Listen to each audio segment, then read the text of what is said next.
ఓం నారాయణ ఆదినారాయణ. అవధూత లీల. భగవాన్ శ్రీ శ్రీ శ్రీ వెంకయ్య స్వామివారి జీవిత చరిత్ర నిత్య పారాయణ గ్రంథం. రచన సేకరణ శ్రీ పెసల సుబ్బరామయ్య గారు. గాత్రం గంటి రేవతి. సమర్పణ మండవ రవికాంత్. అధ్యాయం 29. మహాసమాధి అనంతరం లీలలు. 2వ భాగం. చెముడుగుంట ఆదయ్య, అల్లీపురం, మార్చి 1984లో కాలు చెయ్యి పడిపోయి మంచాన పడ్డాడు. మనిషి లేవదీస్తే లేచి కూర్చోగలిగేవాడు, పట్టుకుంటే నిల్చునేవాడు. ఆర్థిక స్తోమత లేక 1 నెల ఏ వైద్యమూ లేదు. ఒకరోజు శ్రీ స్వామివారు గుర్తుకు రాగా, తెల్లవారేసరికి కొంచెం నెమ్మదిగా ఉంటే నీ దర్శనానికి వస్తాను అని మొక్కుకున్నాడు. అంత మాత్రాన ఆ తెల్లవారి ఎవరి సహాయం లేకుండానే లేచి కూర్చోగలిగాడు. వెంటనే శ్రీ స్వామివారి సన్నిధికి చేరాడు. మొదట కర్ర సహాయంతో కాస్త నడవగలిగాడు. 3వ రోజు శ్రీ స్వామివారి స్వప్నంలో కనిపించి, కర్ర లేకుండా నడువు, చూడాలి అన్నారు. ఆ తెల్లవారి నుండి అతడు కర్ర లేకుండానే నడుస్తున్నాడు. వీరి భార్య కడుపులో బిళ్ళ వలన నొప్పిగా ఉండి అన్నం అరిగేది కాదు. శ్రీ స్వామివారి చెంతకొచ్చాక ఆమెకు ఆ బాధ నివారణ అయింది. ఎప్పుడూ శ్రీ స్వామివారి సన్నిధిలోనే ఉండాలని ఇప్పుడు అతడు గొలగముడికే కాపురం మార్చాడు.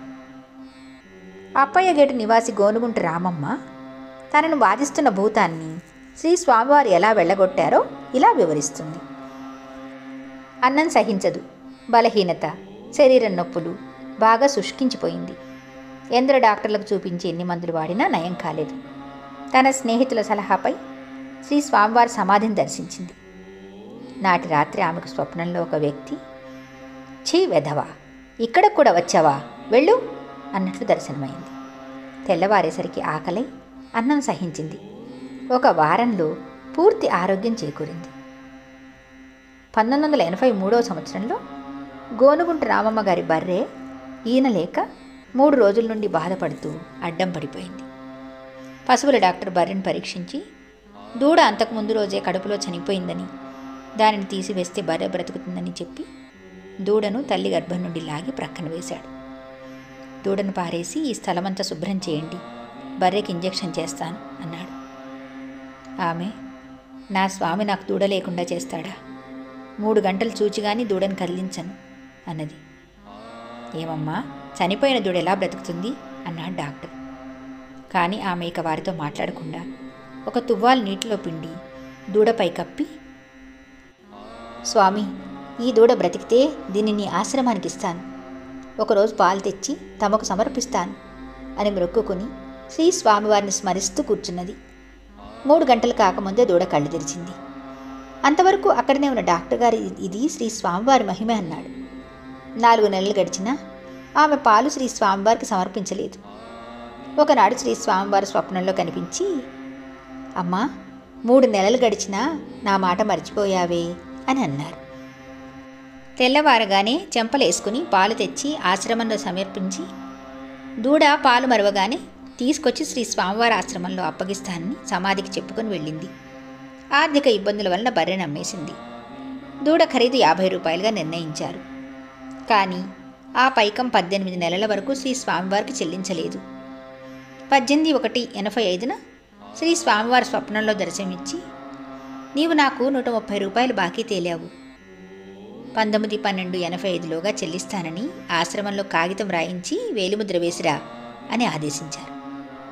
కాగితం వాయించి వేలిముద్ర వేసి వెళ్ళింది. వెంటనే మొక్కు చెల్లించినందుకు 80 రూపాయల జరిమానా అంటే జుల్మానా. మొక్కు తీర్చడంలో మనం ఎంత జాగ్రత్తగా ఉండాలో తెలుపుతుంది ఈ లీల. గుండబోయిన నరసయ్య, అనపలపాడు, వారి మొదటి 2 సంతానాలు పురిటిలోనే చనిపోయారు. 1983లో 3వ సంతతిగా ఆడపిల్ల కలిగింది. కానీ 5వ రోజు నుండి జ్వరం వస్తూ ఆ బిడ్డ పాలు కానీ మందు కానీ ఏమి పోసినా వాంతి చేసుకుంటున్నది. బిడ్డ శరీరం చాలా వేడిగా ఉన్నది. 2వ రోజు సాయంకాలానికి బిడ్డ వాలబడిపోయింది. ఎటు వేసిన కాలటు, ఎటు వేసిన చెయ్యి అటు పడిపోతున్నాయి. బిడ్డ కళ్ళు మూత వేసింది. ఉన్నట్లుండి శరీరం చల్లబడింది. మొదట కలిగిన 2 బిడ్డల వలె ఈ బిడ్డ కూడా చనిపోబోతుందని ఇంటిల్లిపాది గొల్లుని ఏడుస్తున్నారు. అందరూ గుమిగూడారు. ఆ దారిన పోతున్న గోనుగుంట రామమ్మ ఈ విషయం చూచి బిడ్డను సమీపించింది. శ్రీ స్వామివారు తప్పక ఆ బిడ్డను బ్రతికిస్తారని ఆమెకు దృఢమైన నమ్మకం కలిగింది. వెంటనే వస తెచ్చింది. ప్రక్కింటి ఆమె దగ్గర చనుబాలతో రంగరించి బిడ్డకు పోసింది. అంతవరకు ఏమి పోసినా వాంతి చేసుకుంటూ స్పృహ లేకుండా ఉన్న బిడ్డ వసపాలు త్రాగింది. బిడ్డలో ఏమాత్రమూ చలనం లేదు. రామమ్మ శ్రీ స్వామివారి విభూతిని మంచం కోళ్ల క్రింద పోసి ఆ బిడ్డ నోటిలో కొంచెం వేసి వంటికి పూసి మంచంపై పండబెట్టి బిడ్డ తప్పక బ్రతుకుతుంది అని చెప్పి వెళ్ళిపోయింది. గంట లోపల బిడ్డ కళ్ళు తెరిచింది. తెల్లవారి పాలు త్రాగింది. స్వామి కృప వలనని ఆ బిడ్డ దక్కిందని ఆ బిడ్డకు శ్రీ స్వామివారి పేరే పెట్టారు. పెనవర్తి వాస్తవ్యులు పంచాక్షరి మస్తానయ్య చాలా కాలంగా శ్రీ స్వామివారి భక్తులు. వీరికి స్వప్న సందేశాలిచ్చి అనేకసార్లు రాబో ఆపదల నుండి శ్రీ స్వామివారి వీరిని కాపాడారు. 7/7/84 శ్రీ స్వామివారి మస్తానయ్యకు స్వప్న దర్శనమిచ్చి, అయ్యా 5 శవాలు ఒకే తూరి పోవలసి ఉన్నది, సతాయించుటకు వీలు లేని పరిస్థితి, మీరేమో చెబితే మాట వినిపించుకొని మొరటు మనుషులు అని చెప్పారు. ఏమిటి స్వామి ఇలా చెబుతున్నారు అని మదనపడ్డాడే గాని తన స్వప్న వృత్తాంతము ఎవ్వరికీ చెప్పలేదు. తెల్లవారి 8/7/84 మడవనూరు నుండి ట్రాక్టర్ తోలుకుని పెనవర్తికి పోవాలి. మనస్సు ఆందోళనగా ఉంది. వెళ్లేందుకు కాళ్లాడవు. ఇతని స్వప్న వృత్తాంతం వీళ్ళన్నకు తెలియదు కనుక తప్పనిసరిగా ట్రాక్టర్ తీసుకుని వెళ్లాలని పట్టుబట్టాడు. మార్గమధ్యంలో కూడా మస్తానయ్య ట్రాక్టర్ నిలిపేశాడు. కానీ అన్నగారి ప్రోద్బలం వలన వెళ్ళక తప్పలేదు. మద్రాసు నుండి గొలగముడి మట్టి రోడ్డు మలుపు అక్కడ టర్నింగ్ తిరిగేటప్పుడు ఎరువుల లారీ రాంగ్ సైడ్ వచ్చి ట్రాక్టర్ని ఎదురుగుద్దింది. ఆ ఆపద సమయంలో అంతరిక్షంలో ఎవరో అరచేయి చూపినట్లుగా మస్తానయ్యకు మాత్రం అస్పష్టంగా గోచరించింది. ట్రాక్టర్ గాలిలోకి ఎగిరి రోడ్డు ప్రక్కన పడిపోయింది. ట్రాక్టర్ మీద సరిగ్గా 5గురే ఎక్కి ఉన్నారు. డ్రైవర్ మస్తానయ్యకు తలకాయ మీద చర్మం చీలి రక్తమండలమైంది. ఇంతేగాక తొడ ఎముకు దెబ్బ తగలకుండా కండ మాత్రం బ్లేడుతో కోసినట్లు 4 అంగుళాల పొడవున తెగిపోయింది. వీళ్ళన్న ఇంజన్ క్రింద పడిపోయాడు. పొట్ట మీద బరువు పడి నొక్కడంతో రక్తం కక్కుతూ కొనవూపిరితో ఉన్నాడు. మిగిలిన 3గురికి తేలికపాటి నెత్తురు గాయాలు తగిలాయి. రక్తపు మడుగులో పడి ఉన్న మస్తానయ్య తెప్పరిల్లుకొని కొనవూపిరితో ఉన్న అన్నగారిని చూశాడు. స్వామి కృప వలన తనకు అందుబాటులో పడి ఉన్న జాకీని అందుకుని ధైర్యంగా తన కుడికాలతో జాకీ రాడి తిప్పుతూ తన అన్నగారిపై ఉన్న ట్రాక్టర్ను 4 అంగుళాల పైకి లేపాడు. అంతటితో వాళ్ళన్న కాస్త ఊపిరి పీల్చగలిగాడు. వచ్చిన బస్సులో వీళ్ళనందరినీ ఆసుపత్రికి చేర్చారు. మస్తానయ్య అన్న తప్ప మిగిలిన 4గురు బ్రతికారు. ఇంజన్ పడ్డ విధానం చూస్తే వాళ్ల ఎముకలు కూడా దొరకని తీరుగా ఉంది. నాటి రాత్రి శ్రీ స్వామివారు మస్తానయ్యకు స్వప్న దర్శనమిచ్చి, నీ బండిని చేత్తో విసిరి అవతల వేయవలసి వచ్చిందయ్యా అని చెప్పారు.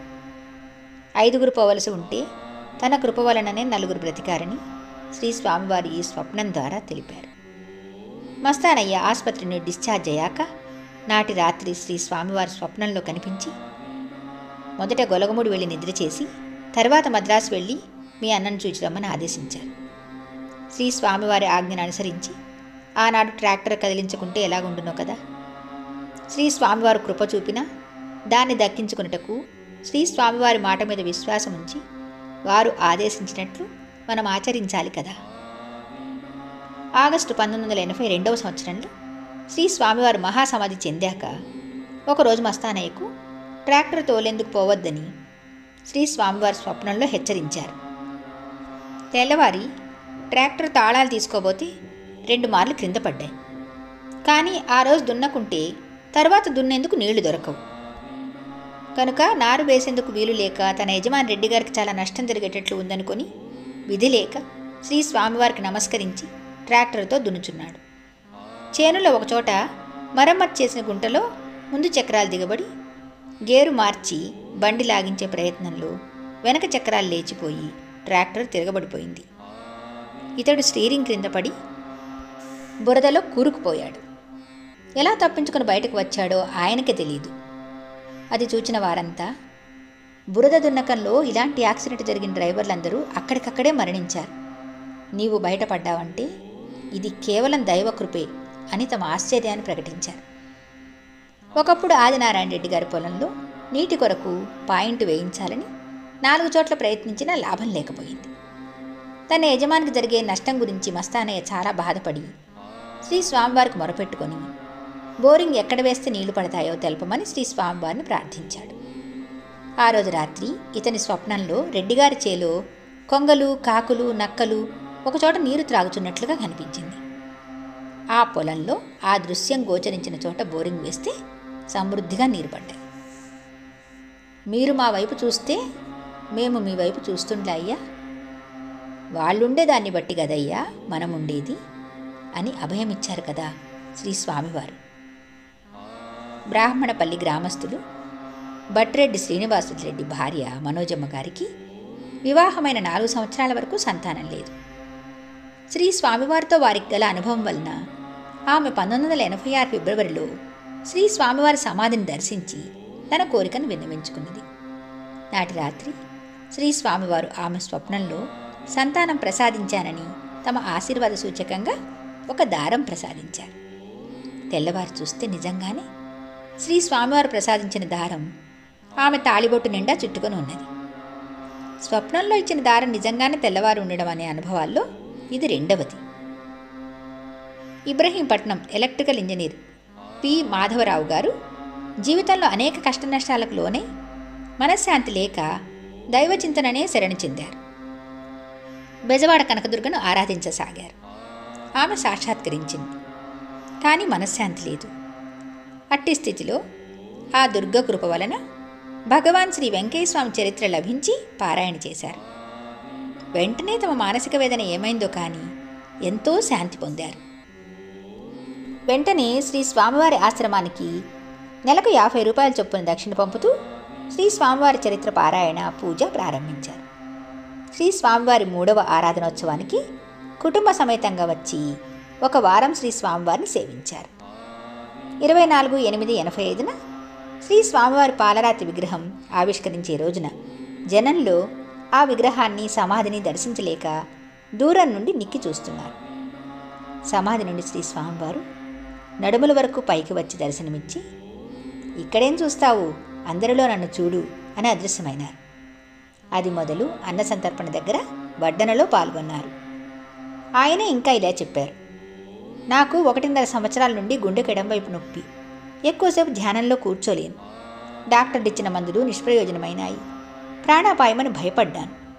నా బాధను నివారించి నా కాలాన్నంతటినీ తమ ధ్యానంలో గడిపేటట్లు చేయమని ఆరాధనకు వచ్చినప్పుడు శ్రీ స్వామివారికి విన్నవించుకొని వారి సమాధిని వదిలి రాలేక ఎంతో దుఃఖంతో వచ్చేశాను. ఇల్లు చేరిన తర్వాత నుండి 15 రోజులు రక్త విరోచనాలు అయినాయి. 16వ రోజుకు విరోచనాలు నిలిచిపోయాయి. నా గుండె నొప్పి కూడా శాశ్వతంగా మాయమైపోయింది. లక్ష్మీనారాయణుని రూపం స్వప్నంలో దర్శనమైంది. ఇప్పుడు పూర్వం కంటే ఎంతో గాఢంగా ధ్యానం కుదురుతుంది. ఆగస్టు నెలలో శ్రీ సాయినాథుడు కనిపించి, గది లోపల శుభ్రంగా ఉంది, కానీ పైన బూజున్నది. ఆ బూజు శుభ్రం చేస్తే నేను గదిలోకి వస్తానని సెలవిచ్చారు. ఇది బాబా నాకు చేసిన ఆధ్యాత్మిక ప్రబోధమని నమ్ముతున్నాను. సెప్టెంబర్ 85 నుండి శ్రీ స్వామివారు ఆధ్యాత్మిక బోధ చేయించు ఆ మార్గాన నడుపుతున్నారు. ఎంత చక్కని అవగాహన, హృదయ స్పందన, మనశ్శాంతి ప్రసాదించారో చెప్పలేను. ఆధ్యాత్మిక విషయాలను బోధిస్తూ దృశ్యముల ద్వారా కర్మక్షాళనం చేయిస్తున్నారు. శ్రీ స్వామివారికి అఖండ దీపారాధన చేసి వారి మహిమ, విశ్వరూపాన్ని చూసి ఆనందిస్తున్నాను. ఈ జన్మకింతకంటే కావలసిందేదీ లేదు. మిగిలిన విశేషాలను వచ్చే భాగంలో చెప్పుకుందాం. భగవాన్ శ్రీ శ్రీ శ్రీ గొలగముడి వెంకయ్య స్వామి మహారాజుకి జై. ఓం నారాయణ ఆదినారాయణ.